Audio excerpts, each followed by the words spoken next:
Beautiful souls, do you have a prayer request or want us to send you healing energy today? Would you like us to be praying for your friend or loved one? If this is you, go to worldslargestprayernetwork.com to submit your prayer request. And while you're there, please sign up to join our team of prayer warriors. The angels say prayer not only opens you to miracles, raises your vibration, and helps you heal, but the more you pray, the more God's presence is felt on earth. Feel your angels' love as they surround you right now, and listen for the positive, loving messages your angels intended specifically for you in today's episode. Hello, beautiful souls. Welcome back to the Angels and Awakening podcast. I'm your host, Julie Jancius, and today we're here with Joan. Joan is in my angel membership. She's in the Angel Reiki school. She's been with me since the very beginning, and she's on to share her angel stories today. Joan, welcome to the show. Thank you, Julie. It's an honor to be here. Thank you so much. Oh, yay! Yay, me too, of you. So I'm going to have you take it away and share your first angel story. Awesome. Thank you. Okay. So this goes back a ways. This is a story of what people might consider coincidences, but I think the people in this group probably not. My mother-in-law, my husband's mom, was sick for a number of years with ovarian cancer. She wound up passing away on March 21st, 1997. I had taken care of her, so she was a really good friend and also my mother-in-law. So she meant a lot to me. It was an honor to take care of her as well. So she passed away just days before her 60th birthday. So way too young, missed out on a lot. Later that year, I had gotten pregnant with my third son. I had two boys already. His due date was due April 29th, 1998. As the time drew closer to my delivery date, my doctor made sure to tell me, any sign of anything, you make sure to get to the hospital. My other two boys came a little bit early. They came a lot fast, and we had just moved about 45 minutes away from the hospital. So he said, any sign of anything, you get in there. It's like, all right, okay. So early on the morning of April 7th, I woke up and I noticed a little spotting, which could be a sign of labor. My due date was, I already said that. My due date was April 29th. And so this was April 7th, 1998. And so I woke my husband up. I wasn't in too much of a hurry because I wasn't in any kind of active labor or anything like that, which was good because if I was, I'd probably have him in the car. So, my husband would not be good with that. So not in too much of a hurry. So when I was getting my other boys ready to go to where they needed to go, I remembered what day it was. And it was April 7th. And I said, to my husband, and it's your mom's birthday today. So she was going to be 61, and my son was born on her birthday. He was 3 weeks early. It was 1 year after she had passed away. And later in March, my father-in-law had mentioned to us that he was going to be getting married to the gal that he had started dating, and which was wonderful. We were happy for him. We were excited for him. But I could see my mother-in-law. She was up in heaven, wagging her finger like she used to do. You are not going to forget about me this quick. Not that we would ever forget about her, but a lot was going on. And then he was getting remarried and that kind of stuff. So I just feel honored for her to choose my youngest son to be the special one that she can connect with, even though she never got to meet him. So that's the first part of that story. The second part of the story ties in a little bit with my same son. And this is on now my side of the family. So my brother passed away, and he had 3 kids. And his 2 girls were young. They were 5 and 7 when he passed away. And my mom and dad were able to get custody of the girls, and because their mom was not able to take care of them either. So my mom and dad got custody, but they had already raised 9 kids. So they were older. They had raised 9 kids. They were going to do this, but needed help from all of their kids that they had. So we took turns on weekends and that kind of stuff with the girls to help them with stress, all that kind of stuff. And I was a stay-at-home mom with my 3 boys, and I was able to have the girls for 5 summers a little bit later on in their lives. And so they were really a lot like my girls. I took them shopping. I did things that I didn't get to do with my boys that you get to do with little girls. Not that you can't do that with boys, but it's just a different feeling, boys and girls. So when my brother passed away, my older niece was 7. And then I was pregnant with my youngest son. So this was February of 1998. And as you know now, my youngest son was born April 7th. So it's just a couple of months after my brother passed away that my son was born. And my niece, being 7 years old, she really got this connection with my son. It was like she had a huge loss, and now here's this beautiful baby. And she really, being 7 years old, needed that in her life. And it's always been Taylor and Peter. My son is Peter and my niece is Taylor. It's like Taylor, Peter, Taylor, Peter. And I've got millions of pictures of them. They have a really, really special bond to this day. It's really, really nice. So later, now we're coming up to 2019. My niece gets pregnant, the same niece that was 7 when her dad passed away. She got pregnant, and her due date was at the end or middle of April, and comes 2020, April 2020, middle of COVID, all that kind of stuff. She was really nervous because she didn't know if she was going to be able to have anybody in the delivery room. So she wound up delivering at a hospital that had midwives that delivered instead of doctors, which I think helped a little bit in the sense that she was able to have 2 people in the delivery room, which was her fiance and me, which was amazing because her mom also has passed away. So she doesn't have a biological mom or dad. So I kind of filled in that role for her and with her. So when she went into labor that morning, she called me and everything, and it was April 7th, 2020, which is the same day that my mother-in-law's birthday and the same day that my son was born. And now, out of all of my siblings, out of all of the cousins and everything that could have had babies, it was my niece that we're super close to, that she has a bond with my son.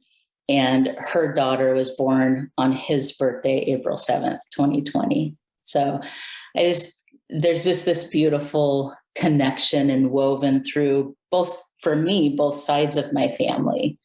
It was really beautiful. That is so beautiful. I love that. Thank you.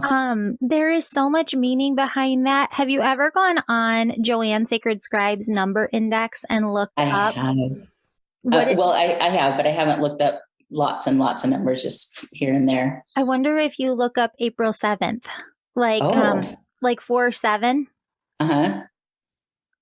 I had to I count. will do that. Mm-hmm. Yeah. Oh, you had to count April. Yeah, I had to count. April is the 4th. Yeah. Yep. I will do that. Yeah. 4/7 and see what it means and that significance as well. So much significance though to your family though on the other side and her family on the other side, and that's so special. Yeah. Yeah. I I like love it. that. I love it. I love it. Thanks, Yeah. Joan. You are welcome. I'll have you I dive into do. your next one. Yeah, I do have another one, a couple more, but Yeah. all kinds of stuff. So I was driving to work. This was probably about 3 years ago. Driving to work, I'd take the same route to work every day. It's only about 2 miles away. And there's a couple of the public bus stops along the way. And I would notice this gentleman that resembled my brother. And he was a little bit bigger, a little bit heavier, and he had this beautiful long ponytail. My brother had this beautiful hair that I wished I had, but this beautiful, and his ponytail was like this big. It was such like beautiful hair. And I would notice him as he was standing at the bus stop, and it's like, oh, kind of reminds me of my brother, that had passed away back in 1998. And there was one day when I was driving by and I looked over, and he was my brother. He was my brother. And I couldn't help, I didn't even try or think about it, but tears came out of my eyes and my brother just washed over me. But it's so interesting that I know you've talked before about how they can kind of manifest into a human being for what we need to see. Mm-hmm. It's just so interesting seeing this gentleman time after time. And then one day it was him. It was my brother. It wasn't this other gentleman that resembled my brother. That's amazing. Yeah. And kind of around the same age, give or take. Yeah. And so Doppelganger. A doppelganger for sure. Yeah. That's amazing. Well, and what's interesting about that is I feel a lot of times that when they do that, they really want you to feel their presence. So I think it's really interesting that you said you felt like him wash over you. Explain what that meant, or explain like what that felt like to you so that people can better understand. Yeah, I think washing over me in that I had tears streaming down my eyes before I was almost past the bus stop as I was driving. It just this warmth of this feeling, just whoosh from the top to the bottom, and the tears came along with that whoosh. And so luckily I was in my neighborhood, not on the freeway. Oh, I was safe. Yeah. But Sometimes, yeah. And sometimes when I feel that too, it's like this immediate just presence that's there with you. And sometimes you're right, it has that uncontrollable emotion, almost like when we wake up from a visitation dream. But what's so special too is oftentimes you can almost feel like you're getting a hug from them, like their presence when it washes over you. To me, it feels like this warm, loving embrace. And your heart just kind of melts into this peace and this ease and this love. And you're like, oh, it's as if you're right here in front of me. Yeah. Yeah. He was right there. It was a little unfortunate that was already on my way to work. Yeah. I was all sad at work. Oh, It's all good. Yeah. It's all good. I love it though. Thank you for sharing that. Yeah, you're welcome. Yeah. Going back to your first one, I think dates are so fascinating because like you really can't make that up out of 365 days out of the year to have that same birth date twice, 3 times in the family. I once, when I was growing up, lived on a street where this woman had 3 different children, not triplets. There were no twins, but each of the children was born on the exact same day. Wow. Isn't that like the same date out of the year? I couldn't believe that. Yeah. I was born on my sister's birthday, 3 years Out apart. of here. Mm-hmm. Yeah. That's wild. And we have a connection. We've always had a really good connection. I was really always glad that it was her and not my brother, who's just a year older than I am, a year and 6 days. So I was almost close to that. But I was born on her birthday.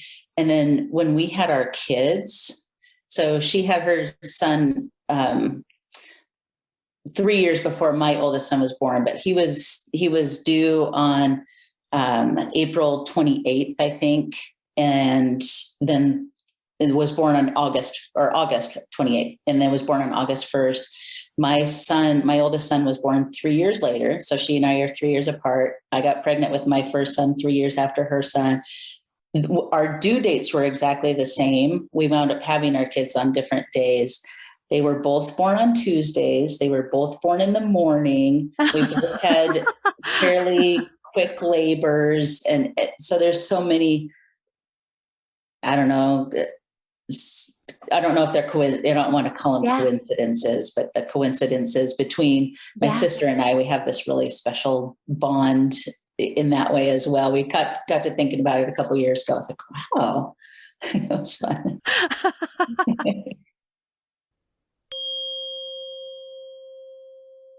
3 quick announcements. Our New Kids podcast begins January 1st. If your child would like to be on the show to ask me a question, share a spiritual encounter, or talk about their gifts, message me on Instagram at Angel Podcast.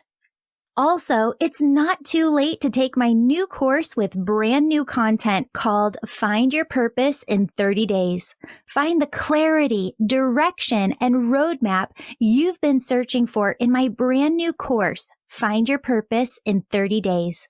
Sign up today at theangelmedium.com. Lastly, the winner of this month's free reading with me is in the show notes.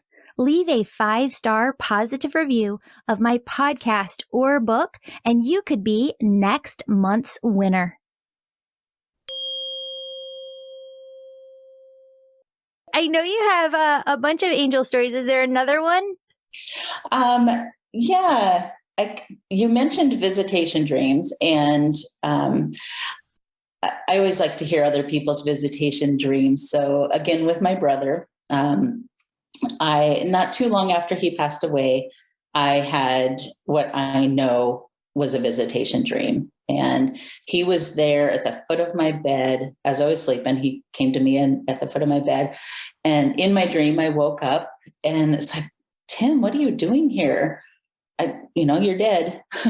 Yeah. What are you doing here? And he said, I came to say goodbye to you. Mm-hmm. And that's all he said. But that meant to me, you guys all had your chance to say goodbye to me, at the funeral and that kind of stuff. So I came to say goodbye to you. And it was really special. He died of a drug overdose and wasn't super present in our lives for a number of years. And so we didn't talk a whole lot, but our family always talked about how important it was to have him be there if he could. And he just, things took over and it didn't work. So with that dream, it was cool. And I was telling some of my family a couple of months later about this dream, and my sister-in-law, another brother's wife, she said, what? She said, I had the same dream. She said, except in her dream, she was on the side of her house doing some gardening, and he walked around the corner of the house, and she's same thing. Like, what are you doing here? And he said, I came to say goodbye to you. And meaning she had already said goodbye to him. And then probably so my brother passed away in 1998. And this was probably probably 5 years ago. My brother that lives in Arizona came up to visit for Christmas time, and we were chatting about stuff. And we got onto the subject of this. And he had the same dream. So there was at least 3 of us in the family that had this exact same dream where in different scenarios, my brother came and said goodbye to us. Like he came to each one of you like he did in your dream and said, "This is my time to say goodbye to you." Correct. Yeah. And how many family members did this happen to? At least 3 of us. Oh, Yeah. wow. So now I know, I knew 100% that it was a visitation dream from him, because it was so real. When I woke up, it was like he had been there. And now I know for sure 100%, 110% that it was definitely him. So Wow. That reminds me of the story that we had on the show. I think it was like Thanksgiving of 2021, where the 3 sisters, their mom had passed. And this is the second time I've heard this kind of scenario with dreams. This is, I think, rare to me. okay. Because we get thousands of angel stories. One of the daughter's dreams with her mom coming through and this visitation dream, her mom said, "Oh, there's your sister. I have to go over there." And then she talked to her sister the next morning, and their dreams almost like lined up where mom was in both dreams. It was just wild. It fit together like a puzzle piece. Nice. That's Yeah. beautiful. It is. Spirit is just wild in how they can come through and the miracles that they can bring, because that's the ultimate comfort and validation. Like you had to know, when he comes in and 3 family members' dreams with the same exact message. Yeah. Okay, he's on the other side. He's okay. He's at peace. And this really is his time to talk to us. Yeah. Yeah. Yeah. So I Oh. was lucky that I was able to grow up with that. My mom was always really open about that kind of stuff. So I've always known about it and stuff, the other side, and it's there and it's real and they can come visit us. And so I've always been blessed to be able to have that as well. I love that. You know, what's interesting, we haven't talked about this in a long time on the show, but do you remember, like, if you can go back to your conscious recollection of that dream, did you actually hear him talk or see his mouth move? Or was it kind of more of like a telepathic wording that you just grasped, Yeah. the meaning of? My recollection, I don't know 100%, but if I was to not guess, but if I was to say something, I think it would probably be that I just knew what he was saying without him actually speaking.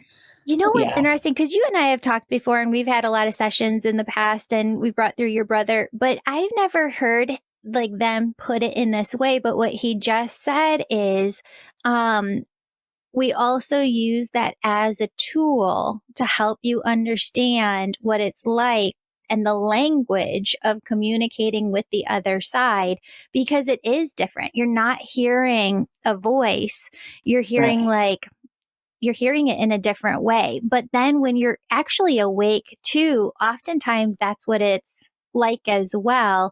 It's this knowingness or this telepathic communication of energy. Mm-hmm. And you just know what's being said. Yeah. Yeah. Yeah. So Oh, I do have, thank you for that. I yeah. appreciate that. I do have one from the Angel Reiki School, if you want to Yeah. hear that real Oh, quick. yeah. Well, tell Yeah. everybody, 'cause you've gone through the Angel Reiki School and you're I just graduating at the end of this month. No, I newly graduated. Newly graduated. Sorry. Yes. Yeah. So Yes. I'm all done. Probably get my Yay! certificate soon. I'm Yay! excited. But Yes. one thing that happened that was kind of cool is the way that somebody came to me, not necessarily my session with her. And so I reached out to an acquaintance, and I was drawn to her in the sense that she reached out and she was having some trouble with some pregnancy. And so I said, I'm doing the Angel Reiki School, and would you mind being a volunteer? And so as we were talking beforehand, she said, oh my gosh, she said, my dad my dad really kind of pushed me to ask for some help and guidance and that kind of stuff. And she's like, because her dad was recently passed away, and I was drawn to her in the sense of her name was Janet, or is Janet. And my mother-in-law who passed away was Janet. And so it just kind of resonated a little bit there. And with her dad saying, anyways, her dad was strongly involved in her thought process. She's praying to her dad, what should I do? And so when she and I were talking, it got to be that my mother-in-law and her father were up there in cahoots, kind of drawing us together. We both really felt kind of drawn together in the sense of this was meant to happen today on this day. You were needing some help, and I was able to reach out. And I love that. Yeah. So it wasn't about the session as much, but kind of the prior to the session that we both kind of reached out, and it worked, and it was great. That's awesome. That's awesome. Tell everybody about like your experience with the Angel Reiki School and like maybe kind of what you got out of it. Yeah. So I had known that I needed to do the Angel Reiki School for myself kind of from the very beginning, 2.5 years ago. I'm a slow learner.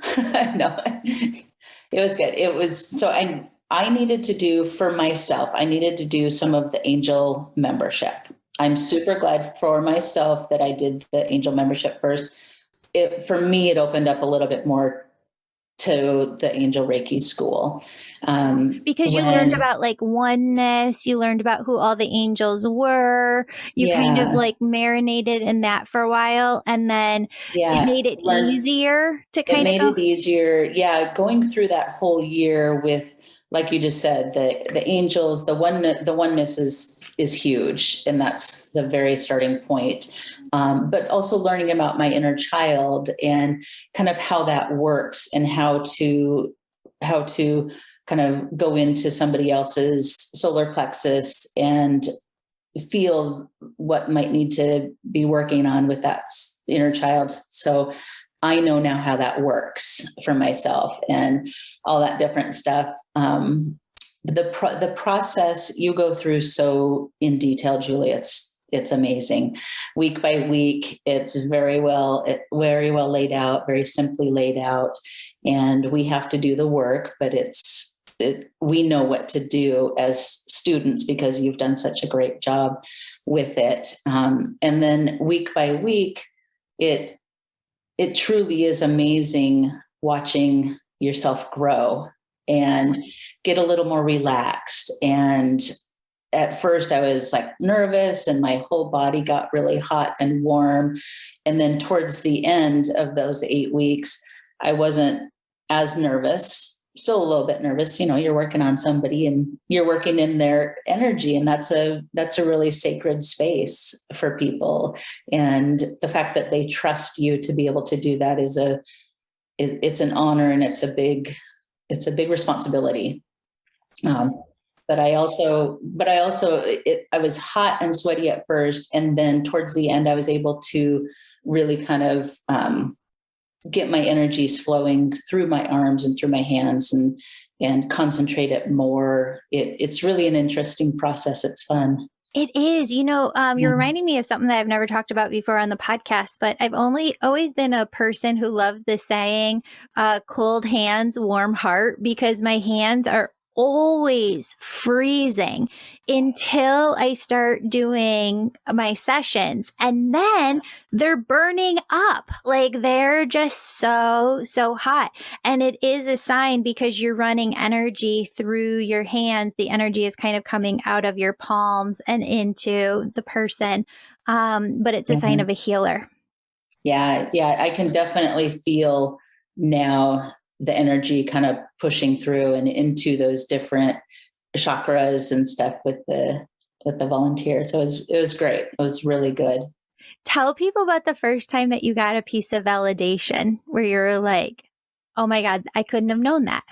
Yeah. I was, one of the ones that popped out is I wanted to do it for myself before a session. And I was talking to a gal, and during our session, before the session, I was meditating and praying. It's like, okay, what can I think about her that I don't know? And immediately boy and girl popped in. And I didn't know anything about her. I knew who she was, but I don't know anything about her, anything else. And so we started talking about kids afterwards and stuff. And she has a boy and a girl. And I almost didn't bring it up because, I wanted to make sure that I was right, or didn't want her to think I was totally wacko. Yeah. Because, boy, girl, that's kind of an easy thing. Yeah. We all, our egoic minds kind of come in. Mm-hmm. But she says, yeah, I have a girl and I have a boy. I'm like, oh, okay, that's cool. That's awesome. That's awesome. Yeah. Well, I'm so excited for you because I know that you are a messenger and I know that your gifts have developed and they're going to continue developing. And I'm just so excited to watch you just grow and where this journey leads you as a healer, yourself. Thank you, Julie. Yeah. This has been fun. I know I've tried to think about being on the podcast a lot of times, and I just never have done it. So thank you for the push. I needed it. You're so welcome. You're so welcome. Well, thank you so much, Joan, for being on. And for everybody listening, if you have an angel story that you want to share, we are definitely looking to share your stories. You can go over to theangelmedium.com and submit your story. You can go over to the menu and you'll find the angel story page where you can submit your story and we can have you on the show. Thank you. I hope you have a blessed day. And I'm just so excited to stay in touch and see how everything unfolds. Thank you, Julie. I really appreciate your time. Yeah. Beautiful soul. Thank you so much for joining me today. My name's Julie. You know I'm all about connecting you with messages from your angels and loved ones on the other side. If you've been listening today and you're super excited and just have to know which angels are around you right now, who's connecting with you, and what messages they have for you, go to theangelmedium.com. Register for a session. You can do a reading with me or a member of my team, and we can help you in making sure that your angels are doing the very best they can to support you and guide you to your best life. If this sounds like you, virtual sessions, they're only offered on my website. Sign up today. And if you're the person who's really excited, you can sign up for my Angel Reiki School to become a certified angel messenger. That's for the healers among us who feel called to grow their intuition to the max and serve humanity with their gifts. You'll learn Reiki, mediumship, how to deliver angel messages, and how to get clients. That's the Angel Reiki School at theangelmedium.com or DM me on Instagram at Angel Podcast with any questions. Before you go, connect with your angels by placing your hands on your heart. Take a deep breath. Imagine a doorway filled with God's unconditional love is right in front of you. Step into that love and feel it as it fills your body, chakras, and auric field. Now ask your angels, what would you have me know today? And open yourself to the positive, loving messages they have just for you.